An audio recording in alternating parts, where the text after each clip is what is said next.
फिर से ब्याज दरों में कटौती के बाद बाजार में लगातार तेजी का रुख है और फिर से नए रिकॉर्ड बनते जा रहे हैं। ब्रॉडर मार्केट में भी वापस से मजबूती दिखनी शुरू हो गई है। ऐसे में लोगों के मन में अब चिंता होगी कि ये तेजी कहां तक जाएगी, किस सेक्टर और किस थीम से निकलने और कहां पर एंट्री करने का वक्त आ गया है। ये सारे सवाल आपके मन में भी होंगे, तो चलिए शुरू करते हैं खास सेगमेंट मार्केट के महारथी और इस सवालों को जानने की कोशिश करते हैं। मैं हूं विश्व मोहन और इस स्पेशल सेगमेंट में हमारे साथ खास मेहमान हैं मार्केट एक्सपर्ट सुनील सुब्रमण्यम। शुक्रिया सर, आपने वक्त निकाला ईटी नाउ स्वदेश के दर्शकों के लिए। सर, शुरुआत फेड के फैसले से ही करूंगा। क्या लग रहा है आपको बाजार पर इसके बाद अब आपका क्या नजरिया है? इस फैसले का क्या फायदा होगा, आगे के लिए क्या संकेत मिल रहे हैं और बाजार में कहां नए मौके बन रहे हैं? देखिए, क्या है कि बहुत दिनों से अनसर्टेनिटी चल रही थी कि क्या यूएस में रेट कट का मौका आ गया है कि नहीं। दूसरी बात थी कि इकोनॉमिक क्योंकि यूएस बहुत एक डेटा डिपेंडेंट फेड होती है ना, तो हर डेटा पॉइंट को इतना एनालाइज किया गया तो बहुत कंफ्यूजन था कि एक तरफ हाउसिंग स्टार्ट्स को देखते हैं, एक तरफ एम्प्लॉयमेंट को देखते हैं, एक तरफ कोर इन्फ्लेशन को देख रहे हैं, फिर सुपर कोर इन्फ्लेशन को देखते हैं। तो ये फाइनली एक क्लैरिटी आ गई कि फेड ने सोचा कि अब वक्त सही है एक भयंकर रेट कट करने की। तो इससे क्या है कि मार्केट्स को चीज यह है कि इकोनॉमी इतनी भी खराब नहीं है कि रिसेशन में चली जाए, at the same time inflation भी कंट्रोल में आ गया। तो ये जो सिग्नल आया है और इससे और एक 25 बेसिस पॉइंट्स की रेट कट जरूर अगले पॉलिसी इस साल के अंदर ही देख सकते हैं। तो इक्विटी मार्केट को ऑलवेज रेट कट्स पसंद है।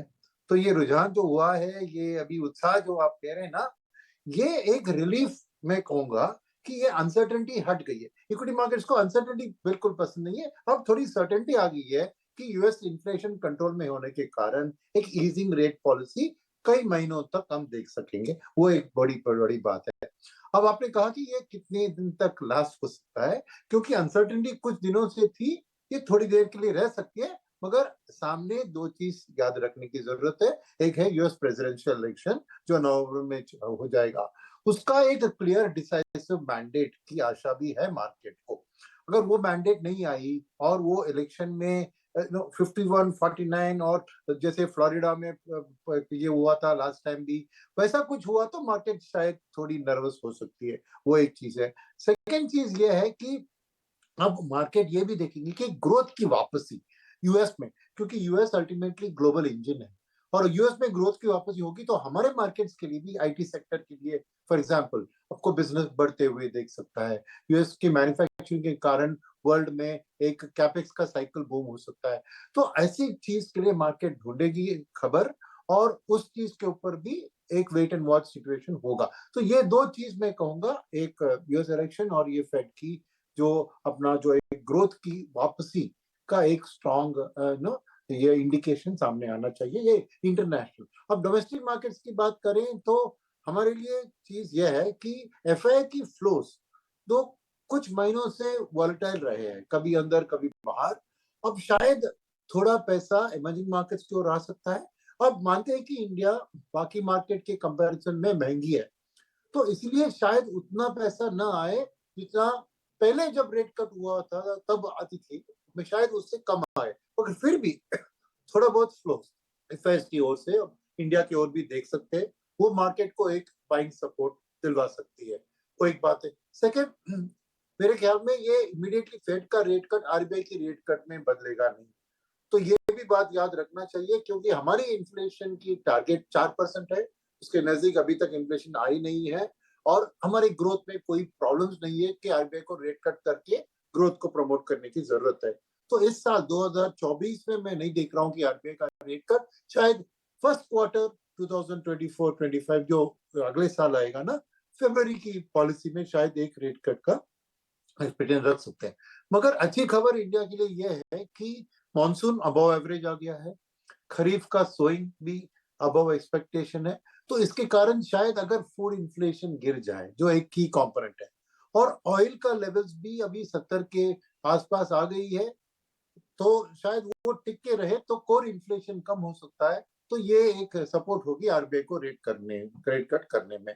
तो ये एक चीज हमें याद रखने की जरूरत है in terms of the market outlook. Okay, बिल्कुल सही बात आपने कही है। अब एक अनसर्टेनिटी तो खत्म हो गई यूएस फेड के फैसले को लेकर, उन्होंने रेट में एग्रेसिव कटौती भी कर दी, लेकिन अब दूसरी अनसर्टेनिटी है यूएस के इलेक्शन को लेकर, वहां पे किस तरह के फैसले आते हैं। लेकिन आपने जैसे कहा कि भारत को लेकर चिंता नहीं है, ग्रोथ यहां पर अच्छी आपको दिख रही है, कोई चिंता नहीं है। साथ ही दो फैक्टर जो सपोर्ट कर रहे हैं, एक यहां पर खरीफ सीजन में बम्पर सोइंग भी हुई है और रिकॉर्ड उत्पादन का भी अनुमान है। साथ ही आगे यहां पर भी दरों में कटौती हो सकती है। ये सारे फैक्टर्स ग्रोथ को सपोर्ट कर सकते हैं। ऐसे में किस सेक्टर और किन थीम पर फोकस करना चाहिए सुनील जी? देखिए, अभी दो चीज याद रखने की जरूरत है। एक है कि ये जो रैली इंडिया में हुआ है वो ज्यादातर एक डोमेस्टिक फ्लोस की कंसिस्टेंट एसआईपी बुक की कंसिस्टेंट रिटेल इन्वेस्टर्स का में आमंत्रित होना मार्केट में, इसके कारण हुआ है। तो वहां पे क्या है कि ये रैली एक तरफा अपने डोमेस्टिक ओरिएंटेड सेक्टर्स के ऊपर कैपेक्स, डिफेंस, ऐसी चीजों पे चली है। सेकंड, क्योंकि ये एक बहुत लिक्विडिटी ड्रिवन रैली थी, एक वैल्यू जो माना जाता था, right, PSU banks, PSU sector जो बहुत वैल्यू मनी डिस्काउंट पे चल रहे थे, उनके पी रेशियो में बाकी के मर, वहां पे एक कैचअप रैली पिछले 2 साल में चला है। तो बहुत उधर वैल्यू कैचअप रैली हो गया है। अब वक्त क्या है कि क्योंकि पैसा एक तरफ जाता है तो दूसरी तरफ नहीं जाता, ये याद रखना है, क्योंकि अल्टीमेटली एक पूल कांस्टेंट है। तो क्वालिटी स्टॉक्स जो हम मानते हैं, अच्छी क्वालिटी कंपनियां, उनके लिए शायद पैसा उतना नहीं गया जिनका उनका डिजर्विंग था। तो आज स्थिति ये बन गई है कि जो क्वालिटी है वो अभी थोड़ी सस्ते लग रही है, क्योंकि वैल्यू का कैचअप रैली चल रहा था। तो नेचुरली आने वाले दिनों में, क्योंकि लिक्विडिटी तो बरकरार रहेगी डोमेस्टिक, और एफआईएस का भी अभी अंदर आने की एक उम्मीद है, तो डेफिनेटली क्वालिटी का एक ऊपर स्थिर पे रीबाउंस बैक आप देखेंगे। तो मेरे लिए अब वैल्यू को छोड़कर क्वालिटी की ओर ध्यान देना एक अच्छी चीज होगी, और क्वालिटी में कंसिस्टेंट ग्रोथ वो एक इंपॉर्टेंट होता है। अब कौन से ऐसे सेक्टर्स है जहां पे इतने दिनों से उतना इंटरेस्ट नहीं था और वो कैचअप हो रही है, जैसे आईटी का बहुत दिनों से नहीं चल रहा था, अब चलने लगा है, थोड़ा बहुत प्रॉफिट बुकिंग हो रहा है। मगर उसके अलावा आप देखेंगे तो मेरे लिए प्राइवेट सेक्टर बैंक्स, क्योंकि कुछ दिनों से ये खबर आ रही है कि रिटेल लेंडिंग के ऊपर आरबीआई ने रिस्ट्रिक्शन डाला, फिर एक खबर आई कि जो डिपॉजिट ग्रोथ और लेंडिंग ग्रोथ में डिफरेंस बहुत है, तो क्या होगा बैंक्स की सिचुएशन। मगर वो चीज सब अभी हटके क्वालिटी प्राइवेट सेक्टर बैंक्स में मेरा मानना है कि अब एक बाउंस बैक रैली होगा जो थोड़ा सस्टेनेबल भी होगा। वो एक बात याद रखना है।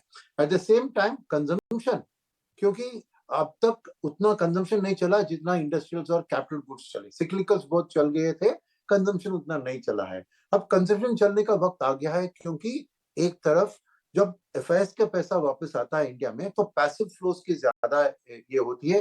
तो पैसिव फ्लोस इंडेक्स में जो भी सेक्टर का एक ज्यादा शेयर है उसमें ज्यादा देते हैं। जैसे हमें पता है कि एफएमसीजी का एक बहुत बड़ा होल्ड होता है लार्ज कैप स्पेस में, तो नेचुरली एक एफएमसीजी को बाइंग सपोर्ट आएगी एफआईएस के थ्रू।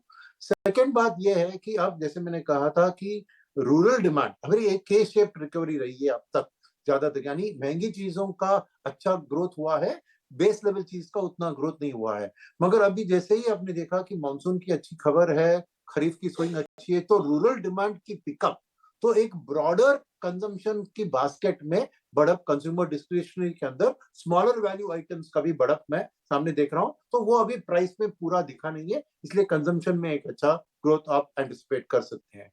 तीसरी बात है कि internationally rate cut cycle metals के लिए ऑलवेज पॉजिटिव होता है, क्योंकि ये ग्लोबल सिक्लिकल्स है। तो मेटल्स में भी शायद अब थोड़ा एक रूम है इन्वेस्ट करने के लिए।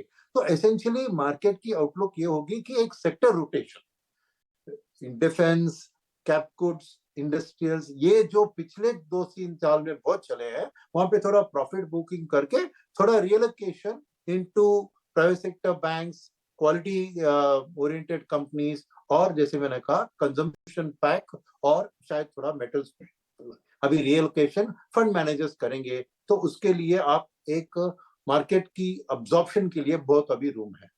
ओके, बिल्कुल। तो इस तरह के थीम पे फोकस करने की ज़रूरत है। सुनील सर, अब मेरा सवाल होगा, जैसा आपने कहा कि वैल्यू को छोड़कर क्वालिटी पर फोकस करना चाहिए।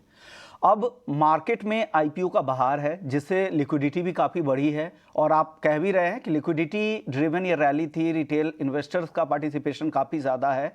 ऐसे में अब आईपीओ से रिलेटेड मेरा सवाल ये है कि आईपीओ में जो ये तेज़ी है, इसकी बड़ी वजह आप क्या मानते हैं? क्यों इतना पार्टिसिपेशन है? देखिए, ज्यादातर ये एसएमई इंडेक्स की आईपीओस में जो ये है, ये मैं कहूंगा कि ये ग्रे मार्केट और ये फिन इन्फ्लुएंसर्स जो स्टॉक्स ट्रेडिंग करते हैं उनके कारण, और जो इतने नए डीमैट अकाउंट्स खुल गए इंडिया में कोविड के बाद, और बहुत से युवा आज स्टॉक मार्केट में निवेश निवेश नहीं, मैं कहूंगा खरीदारी कर रहे हैं, क्योंकि वो ज्यादा एक स्पेकुलेटिव एक्टिविटी मैं समझता हूँ। उन्होंने कभी डाउन साइकिल नहीं देखा है, उन्होंने देखा है कि हर इसमें पैसा डालो, 10 आईपीओ में डालो, एक में भी आपको अलॉटमेंट मिल गया तो वो प्रॉफिट बनता है। तो ये एक हवा है, एक वेव है, कब तक चलेगी ना आप जानेंगे ना मैं जानूंगा, मगर ये मैं फंडामेंटल बेसिस नहीं कहूंगा। आपके लिए लिक्विडिटी है, लोगों के लिए पॉजिटिविटी है, तो ये लगा रहे हैं अपना पैसा। तो मैं सलाह ये नहीं दूंगा कि एक रिटेल निवेशक को कि उसमें इतना ज्यादा डाले, बेटर एक डाइवर्सिफाइड म्यूचुअल फंड में आप पैसा डालें, वही बेहतर होगा, क्योंकि करेक्शन जब भी आती है तो यहाँ पे बहुत भयंकर करेक्शन आ सकती है।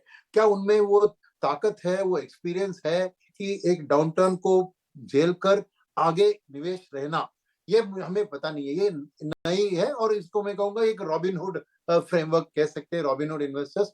तो अभी चल रहा है तो चल रही है, कभी तक चलेगा हम नहीं बता सकते, मगर उसके अलावा मैं कहूंगा कि अच्छी क्वालिटी आईपीओस भी अच्छी कर रही है। जैसे आपने हाल में देखा बजाज हाउसिंग फाइनेंस का भी ऐसा। तो वहां पर क्या है कि एफआईआई और डोमेस्टिक फंड मैनेजर्स भी, क्योंकि एग्जिस्टिंग कंपनीज में ऑलरेडी उनका एक्सपोजर है, तो आईपीओ क्या होता है कि स्टॉक मार्केट भी एक कमोडिटी है, जैसे तेल या आलू, स्टॉक मार्केट भी एक कमोडिटी है। तो डिमांड एंड सप्लाई, अब तक क्या कि लिक्विडिटी ने आके बहुत डिमांड क्रिएट किया, मगर उतने आईपीओ जो नहीं थे, इसलिए सप्लाई का कमी था। अब वो सप्लाई की कमी भी पूरी हो रही है, क्योंकि नए नए एक एग्जिस्टिंग प्रमोटर्स अपना स्टेक को थोड़ा डाइल्यूट कर रहे हैं, प्राइवेट इक्विटी और वेंचर कैपिटल ने जिन्होंने कंपनी में निवेश किया वो अपना प्रॉफिट पा रहे हैं उसमें से। और तीसरी, कॉर्पोरेट कैपेक्स साइकिल की जो बढ़त हो रही है, उसके कारण शायद फाइनेंस करने के लिए एग्जिस्टिंग कंपनीज भी राइट्स इश्यूज और फॉलो ऑन ऑफर्स करेगी। तो ये एक सप्लाई फैक्टर बहुत अच्छी चीज है, क्योंकि ये ओवरऑल वैल्यूएशन के ऊपर एक पॉजिटिव इंपैक्ट आएगा। क्योंकि जैसे ही सप्लाई ऑफ स्टॉक्स मार्केट में बढ़ती है और पैसा उधर भी स्प्रेड हो जाता है, तो ओवरऑल मार्केट की वैल्यूएशन भी थोड़ी कम होने लगेगी। तो ये गुड क्वालिटी कंपनीज की जो आईपीओस या फॉलो ऑन ऑफर्स या राइट्स इश्यूज आते हैं, वो जरूर मैं कहूंगा कि सबको ये सलाह दूंगा कि उसमें निवेश करें, उसमें कोई दिक्कत नहीं है। मगर ये एसएमई से जो टिप्स के ऊपर चलते हैं, वहां पे सावधान रहने की ही सलाह दूंगा मैं। तो सावधान रहने के लिए ऐसे आईपीओ से आप सावधान रहने की सलाह दे रहे हैं, लेकिन चलिए कुछ और थीम की बात कर लेते हैं सुनील जी। अब डिफेंस, रेलवे और पीएसयूज, यहाँ पर भी शानदार तेजी दिख रही है। अब थोड़ी अगर ऊपरी स्तर से कुछ मुनाफा वसूली आती है तो इसमें क्या करना चाहिए, किस तरह की रणनीति बनाई जाए यहाँ पर? बिल्कुल, क्योंकि देखिए बहुत पैसा बना है उस पे, और ये ही अच्छी बात है कि थोड़ा बहुत आप प्रॉफिट बुकिंग कर ले। और दो चीज उस पैसे से, एक आप मार्केट से बाहर निकाले थोड़ा पैसा, कुछ भी आपको खरीदारी मन की ख्वाहिशें हो उसमें लगाइए, क्योंकि ये पेपर प्रॉफिट को कैश प्रॉफिट में कन्वर्ट करके आप कुछ चीज खरीद के, चाहे वो घर हो या एक छुट्टी हो, जो भी है उसको महसूस करें, वो एक इम्पोर्टेंट है। एक हेल्दी इन्वेस्टिंग के लिए आपको खाली पेपर में आपको एनएवी बढ़ते हुए, प्राइस बढ़ते हुए फिर गिरते हुए, ये एक फियर एंड ग्रीड का साइकिल जो मन में इमोशनली इंपैक्ट करता है, उससे थोड़ा प्रोटेक्शन के लिए मैं कहूंगा थोड़ा पैसा मार्केट से बाहर निकालिए थोड़ी।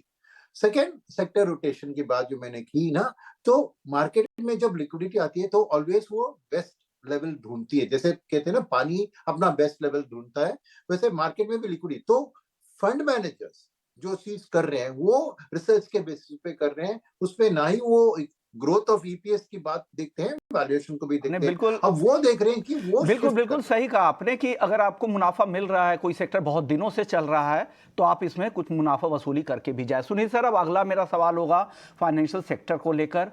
इस सेक्टर के शेयरों पर आपका क्या नजरिया है, यहाँ पर क्या करना चाहिए?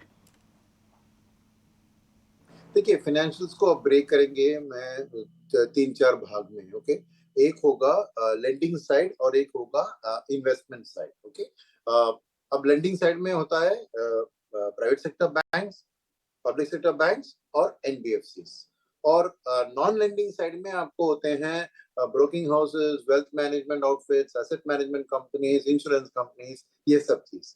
अब फाइनेंशियल में मैं बहुत बुलिश हूँ। कारण क्या है इसमें कि एक, आप रेट कट की बात कर रहे थे, मैं कह रहा था कि ये लॉन्ग टर्म रेट कट का सिचुएशन है। तो रेट कट के टाइम में ऑलवेज क्या होती है, बैंक्स ना अपना 25 to 30% अपनी पोर्टफोलियोज को सिक्योरिटीज में निवेश करती हैं, और उनमें हेल्ड टू मेच्योरिटी और मार्क टू मार्केट दो सेगमेंट्स होते हैं। तो उनको वैल्यूएशन का बेनिफिट मिल जाता है। जब इंटरेस्ट रेट गिरते हैं, उनकी ओल्ड पोजीशंस ऑफ G-Secs है ना, उसमें प्रॉफिट आ जाता है।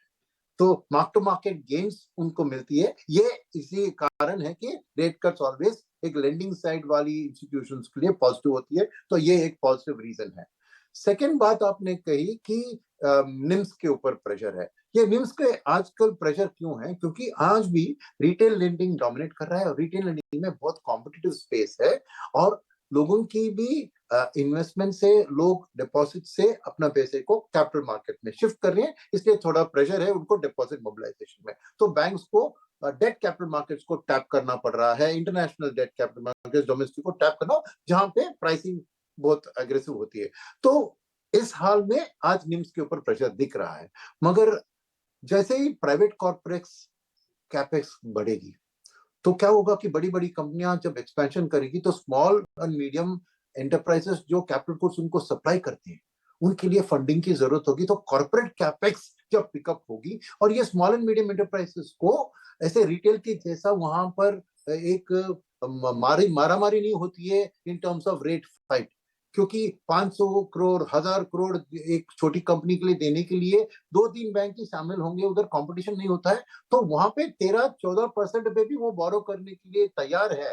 तो जैसे ही कॉर्पोरेट कैपेक्स पिकअप होगा और कॉर्पोरेट लेंडिंग पिकअप होगी, ये लेंडिंग रेट्स ऑटोमेटिकली जो उनको चाहिए निम्स को मेंटेन के लिए, उसके ऊपर बढ़ जाएगी। तो मेरे लिए ये निम का प्रेशर एक short term to medium term pressure है, but medium to long term में ये निम्स की वापसी में देख रहा हूँ, because lending rates capex cycle के अंदर। और इसके लिए खास चीज क्या है ना, क्यों ये कंपनियां भी उतनी सेंसिटिव नहीं है, क्योंकि उनको अर्जेंटली पैसा चाहिए अपने कैपिटल गुड्स सप्लाई को कंप्लीट करने के लिए। सेकेंड चीज है कि जब तक प्रोजेक्ट कैपिटलाइज नहीं होता है, यानी शुरुआत नहीं होती है, उसको कैपिटलाइज किया जाता है, ईपीएस पे इम्पैक्ट नहीं होता है। तो इसलिए वो जो भी रेट थोड़ा आगे पीछे होता है, फिर भी वो उससे सहमत होते हैं। तो मेरे ख्याल में ये निम का प्रेशर ईज होना चाहिए ओवर द मीडियम।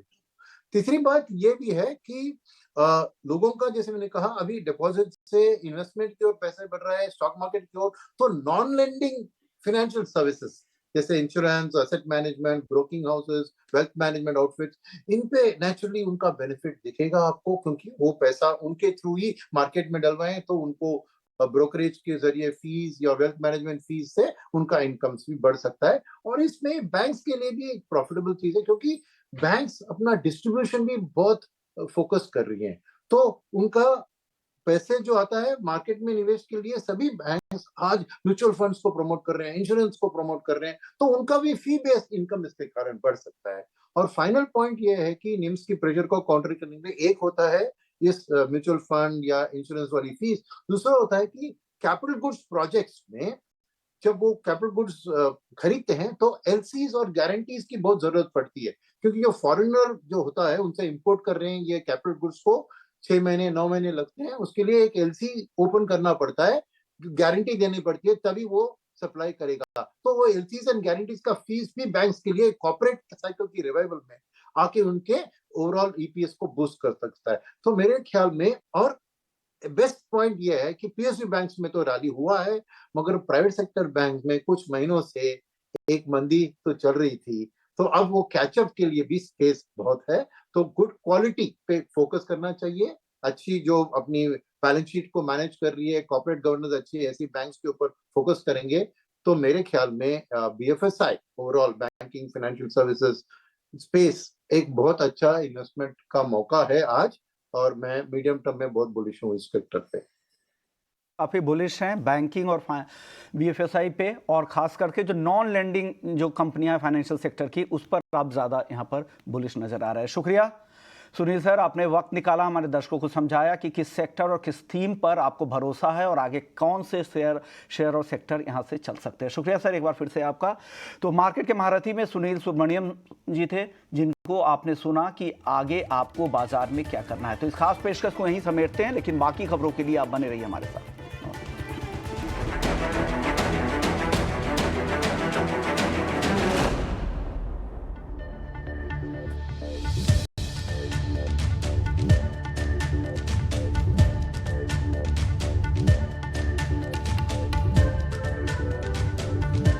भारतीय निर्यात विकास के पथ पर आगे बढ़ रहा है।